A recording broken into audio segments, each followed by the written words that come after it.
guys, it's Janet here with remarkablycreated.com. I know it's a Sunday morning. I know this is unplanned, but my son and I are kind of experimenting, trying to figure out where the issues with all those interruptions are coming from. We're 100% convinced that it's our server Comcast, but we're also checking on times of the day and things like that. I also think that Saturday nights and Sunday nights are very high traffic times, so we may need to reconsider those things as well.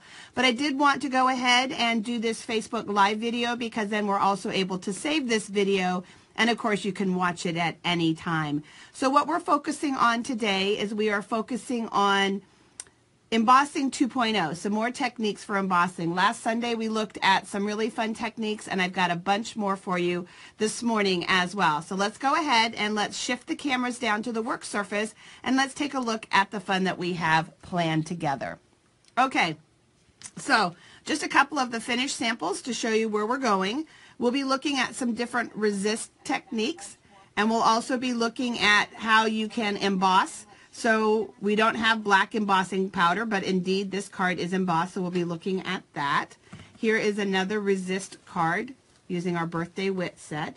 We'll be looking at the stained glass technique where you emboss on the front and color behind, and I just love this. And it's the first time I've ever really kind of used big chunks of the glimmer paper just to kind of add a really pretty touch there.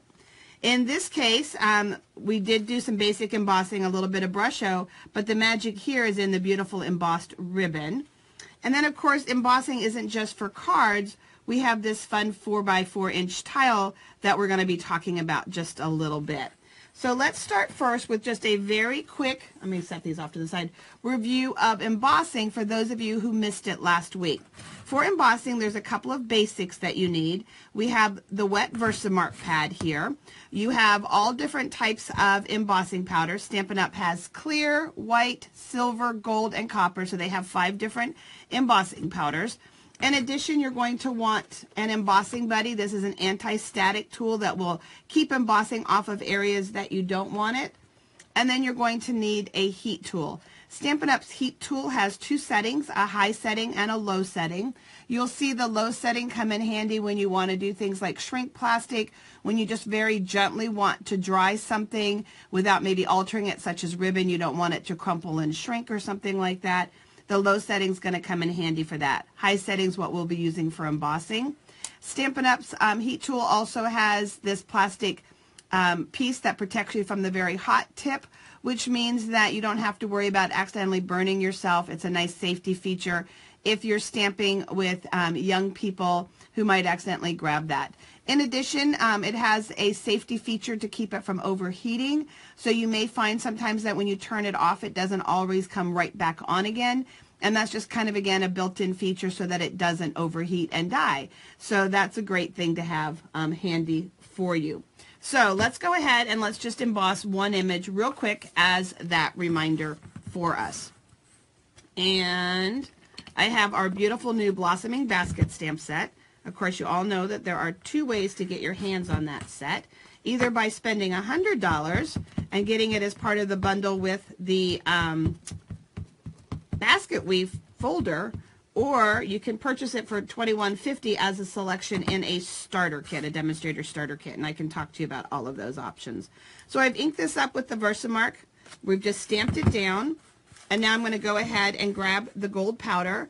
I do usually buy easily 3 to 4 of the jars at a time because I like to work from a big container. It makes it easy for me just to work over top of that and sprinkle that back in. If your budget doesn't allow you to indulge like that, then another great option for you is to simply work with a coffee filter, and I already noticed I didn't use my embossing buddy. Normally you would have run the embossing buddy over the card as that anti-static with the powder and things like that. Another tool that's handy to have is just go to the dollar store, the little art section, and just pick up a brush that's kind of got a small tip on it, and you can easily then brush away any of the powders and things that you don't want. But again, coffee filters or any kind of small bowl where you could shake that powder in, create a funnel to put it back in your small jar works great for you. So then what we're going to do is we'll go ahead and we will heat emboss. Sometimes, depending on what I'm working with, you'll see this when we do the ribbon. I will take a piece of chipboard, wrap it with aluminum foil, especially if I'm doing a lot of projects, and it just creates a reflective surface behind and underneath that kind of helps with the heating process. If I'm doing a lot of embossing, I will get to the powder stage, line them all up, and then I will heat them all at once too, because it takes a few seconds for the heat tool to quote-unquote warm up. And so again, I like to then do an assembly line. And you'll notice I'm staying steady. I'm not swishing all around like that. It's easy to miss pieces. It doesn't dry any faster doing it that way. So I like to chase the change as it starts happening here. And it's going to be slow here for a second. It's a little chilly in my studio this morning.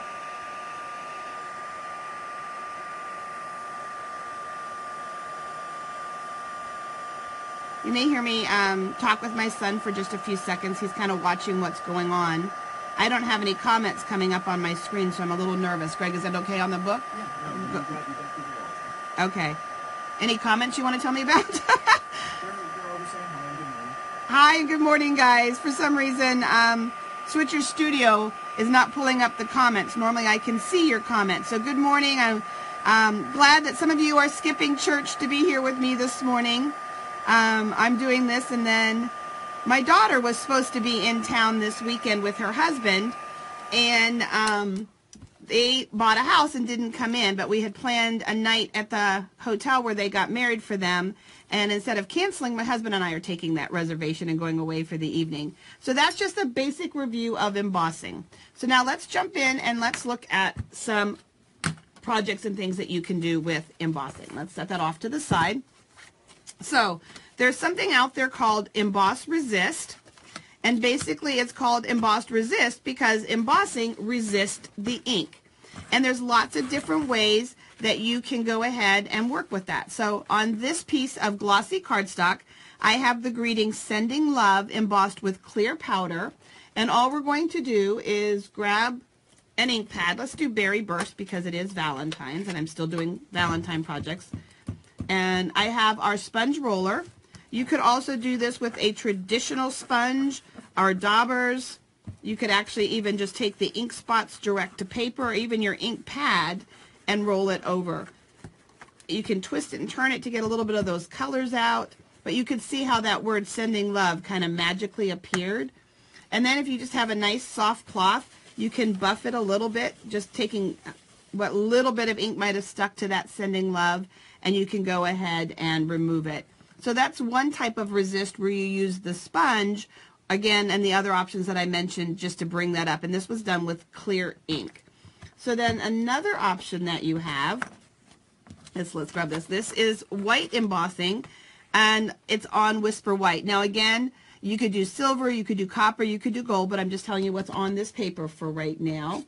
And let's just grab a little piece of paper so that we don't make a big mess here. I have rubbing alcohol in our spritzer bottle with some drops of Bermuda Bay. You could also use just plain water. I like using rubbing alcohol because it dries that much faster, kind of like your alcohol markers. And all we're going to do, and I'm going to hold this up. Let me find this little spritzer here. And the amount of reinkers, there's no magic formula. What I always say is start light and then go back in and add more. So I'm not going to tell you to put 4 drops to 2 ounces, 3 drops to 4 drops. It's totally a personal aesthetic, and it's experimentation. As it starts to dry, I can come back in and I can layer on another pop of color for a little bit more darkness there. You can see where my thumb was. And then once again, give it that little bit of a buff and pull those over. And so again, spritzing is another way that you can go ahead and add color to your resist. So let's pull out another one here for just a second.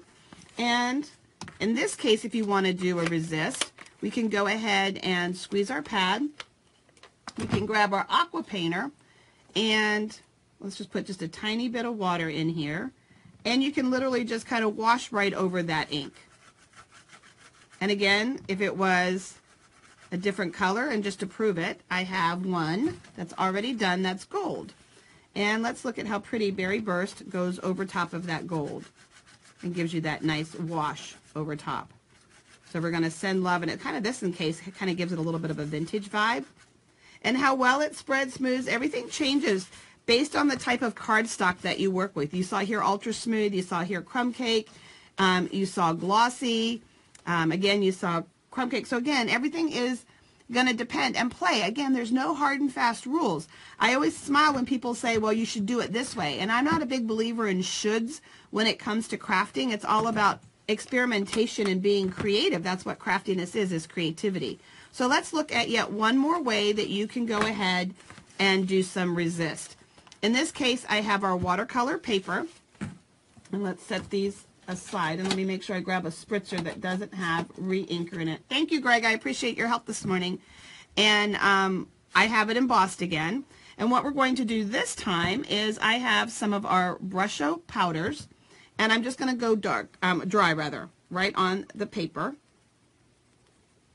And I can see that my red has gone missing on the table. I kind of wanted it to look a little Valentine's-y.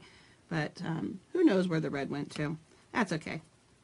We can have some fun here. So I've just sprinkled some of the dry powder on. And basically, as people have been working with Brusho, you've been seeing a type of a resist happening. And again, you can see where those words are starting to pop. I can go ahead and I can just let it dry and continue to develop like those old Polaroid photos and cameras. Or again, I can go ahead and I can blot that off for you. So lots of fun with those types of resist. Well, now let's talk about something while this one's drying. Let's set this one up here on this paper. And let me bring in a really, well, let me show you these two for just a second. And just to show you again those differences. So here we have white embossing with the Brusho, and here we have black embossing. And actually, since we don't have black powder, this is a little bit of what I want to talk to you about for a second, is how you can get those different colors. So for those of you who were fortunate enough to be in on the pre-order of Stampin' Up's new Precise Precision placement tool, the Stamparatus, you're going to be receiving notice that you'll be able to finish that purchase and be receiving them soon. Some of us demonstrators were part of a group called L2L. It was a leadership group that actually helped develop and formalize this product here. But what it does is it does allow you to precisely place. There's a lot of tutorials out there. I'm not going to go into all the bells and whistles of this because we're talking about embossing. So let's put this extra acrylic piece aside. And I have a piece of cardstock in here already and the stamp. I just take and cut down our grid paper. So I just took and had the whole stack of it cut down to 7 inches by 7 inches just to help protect my foam. I could technically also use some of those measurements if I wanted to. I'm just trying to hit the center of the paper at this point. So at this point, it really doesn't matter to me. So in this case, let's just go ahead and let's use Berry Blast because it's handy. And I'm going to just tap lightly. If you get ink up here on your acrylic, just keep tissue handy, paper towel handy, little wet cloth, little baby wipe, whatever you want just to clean that glass if you're worried about it. And then we can go ahead and press down, and we have our image here.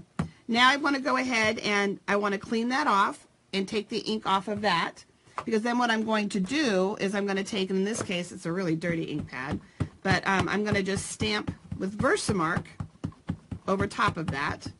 And let's put the lid back on that. I have it marked with an X so that I know it's the really dirty one. And I've moved nothing, and I'm going to come right back down on top. And now what that's done is it's added the Versamark, and now I can take this out. And let's just put this away because we don't need it anymore. Oops. And now I'm going to emboss it with clear powder. I won't heat it because you guys all know since the beginning of the video now about how to emboss, and you would just heat it. And now what that's going to allow me to do is every one of those resist techniques again, but instead I've embossed that color ink with clear powder. And that's how I also did the basket. I stamped it in black. I went ahead and then put Versamark on it, put it right back down again, and now I have that raised pretty black embossing, which is going to give me a total different look. So the Stamparatus Precision Placement Tool is going to be a great assist for you when you're wanting to add color embossing and things like that. So now let's set those aside, and let's take a look. I had talked to you about the stained glass effect, and I got a surprise for you with this one. So this is the finished card. This is one that we're working on. In this case, I have the basket stamp. And when I inked this up, I simply took the Versamark in on its corner, and if I caught the little edge of the basket, then I used my brush to go ahead and brush any of that powder off that I didn't want to emboss, and that's how I got the basket without the handle. But for the stained glass technique, it again works with any of our colors of embossing powder, and then all you're going to do is simply turn this over and color on the back side, and that gives you that soft muted look. One thing that I have found is that the darker of the blends works really, really well. The lighter colors are almost hard to see through the vellum, but you're just going to come in here and you're just going to color through the back side of that. And then I like to be able to see the stained glass, let the light through it, and so what I did was I created this folder with the basket weave. I had it on top of the crumb cake and die cut through both openings, but before I put the whole thing together, I'm going to sandwich this into the opening so that again you have that window, and then you have that pretty stained glass look that's happening. So that's one there. This one's here, that one I want to talk to you about. It's one I've started coloring already, but let's just add a little bit more color, and I want to tell you a little bit about where this image came from and just some of the fun that you can have when you think outside the box. So let's just add the yellow around this real quick. And because I'm coloring on the back side, I don't have to worry about getting any of the ink on top of the white embossing and rubbing it off and all of that kind of stuff. So let's just figure out. So I have this cross here. This cross is actually the framelit from this stamp set. I really wanted a cross that was open. So if you remember in last week's video, we showed you how to create really nice metal embellishments by stacking your die cuts. And in this case, I have 7 sheets of our vanilla, and it doesn't matter if it's white or vanilla, but in this case it's just vanilla, just because if you're looking at it and you want to know, our vanilla cardstock. If I was using the ultra smooth cardstock, I might not need to use 7. And then all I did was I literally just turned this into a stamp. I just used a glue dot to hold it on, put my ink on it, and the vellum really does take to your Versamark really well, and so I just turned this into a stamp. Somebody asked via Messenger about this because they caught part of the video before we deleted the bad one from last night about using fun foam. And you could on your less detailed ones. This is such a detailed framelit that it won't cut through the fun foam, at least with any sandwich that I've created in the past trying to do something similar. You're much bolder, like your circles and your squares and things. Absolutely. Have some fun creating some stamps with fun foam and doing that. But in this case, what I found is that I needed to kind of build up something thick that would be like fun foam with lots of layers of cardstock, and then I was able to create that. And you can see here where we're going with this pretty. It's going to be a baptism communion card, one of the 2 of them, and just how pretty that is by creating our own stamps. So let's set that aside and let's see what else we have for you. So I talked about this card right here, and all we did on this card is it's embossed in gold. We took brush show just to these flowers. I didn't want brush show anywhere else, and it may be a little hard to see, but then the rest of the leaves and the basket itself is colored with the white pencil from the watercolor pencils. Again, just to provide a soft, subtle contrast to that. But I wanted to talk to you about this ribbon, just to kind of give you lots of fun ways to understand that you can use your embossing. I mean, you make such a great investment when you buy all these embossing products, and there's so many things that you can do with them. So the same way that we altered the organza ribbon in the video that I did, 5 ways to alter organza ribbon, we're going to put our ribbon across the pad. We're going to take a sponge and we're going to sandwich it, and we're simply going to pull. Now I am working with the organza ribbon, but you can do this on any of our ribbons and change the color of them. I just like the look that I get with the organza ribbon. And I know somebody's going to comment and say something about it being on back order, but trust me, it is worth waiting for, okay? You definitely want your hands on this ribbon.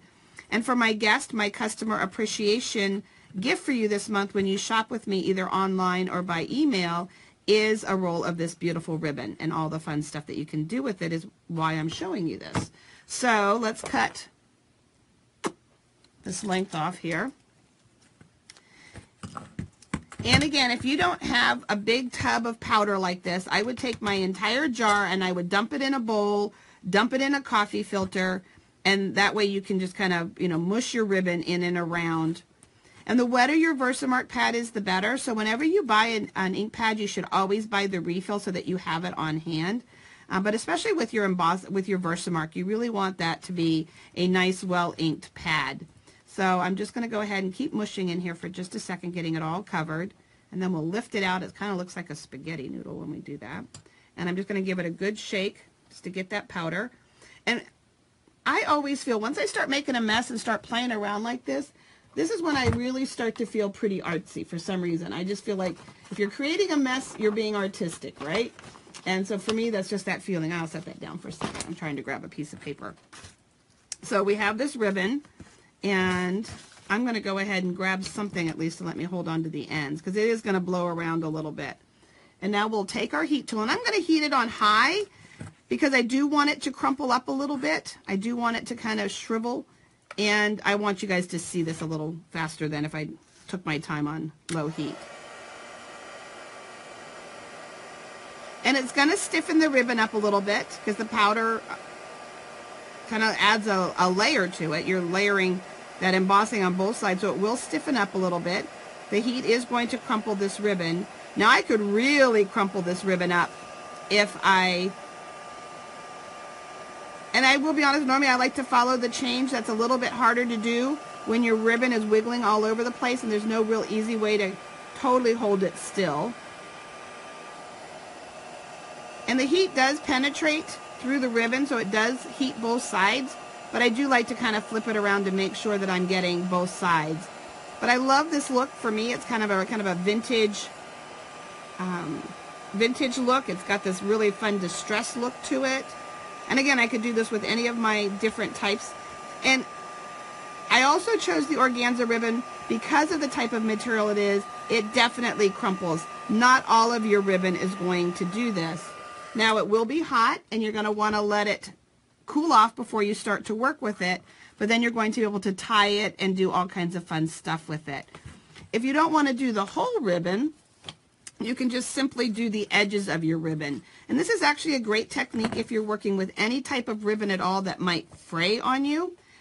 This is a great way to seal those edges while adding a fun, classy touch. We're going to go ahead and just touch our Versamark. And I'm going to do both sides because unless I know exactly, you know, what side of my bow end is going to end up, I want both sides done. And in this case, you know what, let's try something fun. Last time I did gold, I think white will really pop on this as well. So, and I did this a little wide up here on this, but let's heat this together real quick, and then I'll show you.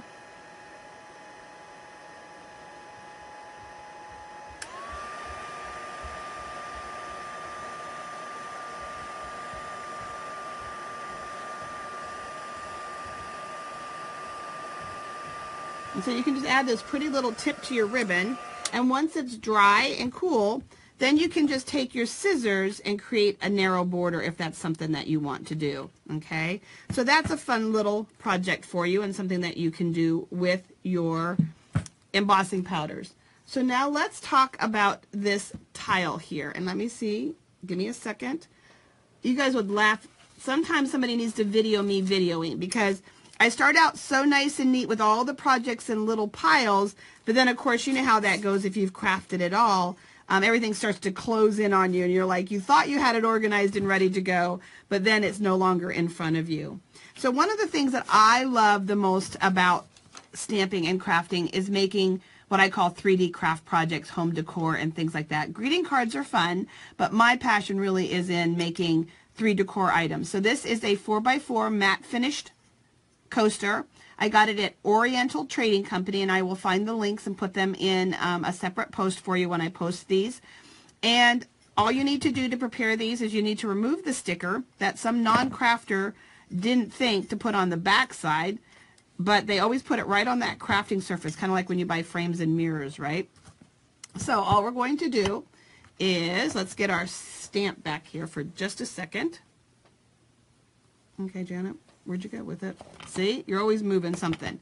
But you're gonna stamp your stamp wherever you want it to be, and then you'll put your powder on it. You'll heat just like you always will. And one of the things that you need to be careful of, though, is tile will absorb that heat and it will get very, very hot. And so you want to be very careful that you're not touching it too soon. In addition, because it's so hot, you need to let it dry before you start coloring it or you start touching it, because you can run the risk of smearing the embossing powder. It kind of sets as it cools down. To color this, then, I simply worked with our blends. Our blends are an alcohol-based marker, and it's totally set. It's not going anywhere. It's not going to happen. I can bring my coffee in and set it on top. Now, if you're worried about coffee rings, you know, on parts of this or whatever, then yes, I would go ahead and seal it. But in terms of protecting this image, it's not going to go anywhere. It's not going to rub off or anything like that. The only reason why you might want to seal it is, again, to protect it from stains that might be added to it from the glasses and things that you're going to put on it. But these make such a great gift. I can see where you would, you know, make a whole set of coasters for someone at the office. Of course, birthdays, Mother's Day, all kinds of fun things. This makes a fun class to do as well. Just know if you're a demonstrator watching this and you do this as a class, it would be nice if everybody had their own heat tool, so a BYOH, bring your own heat tool to class type event, or I would consider having them all at least embossed ahead of time and just letting them go ahead and heat them, because it does take some time for them to heat because it is absorbing the heat as it goes. It's not one of those 2-second, like a card, heat and done kind of projects. So lots of fun projects for you today. We looked at creating tiles. We looked at embossing your ribbon. We looked at all of the different resist techniques. I showed you how you could turn cardstock into a stamp to do some embossing. Of course, we looked at stained glass. So make sure that you are following me on my blog at remarkablycreated.com so that you can see a lot of these up close and finished. Also, don't forget that we have these new celebration products debuting on February 16th. But of course, the 4 new ones you could get in a starter kit, and I would love to talk to you about that as an option. And of course, that allows you to save 20% on all of this great embossing stuff. Which brings me to my last little note that, of course, everything that I've shown you, with the exception of the tile, you can always order through me at janetwakeland.stampinup.net or by emailing me, and I can hook you up with all of the products. So thank you guys so much for joining me on a Sunday morning. I know some of you are missing church, so am I. But I wanted to make sure, while my son was here and could help me, that we had a great connection as we tried to figure out what's been going on. So thank you guys and have an amazing day. Take care.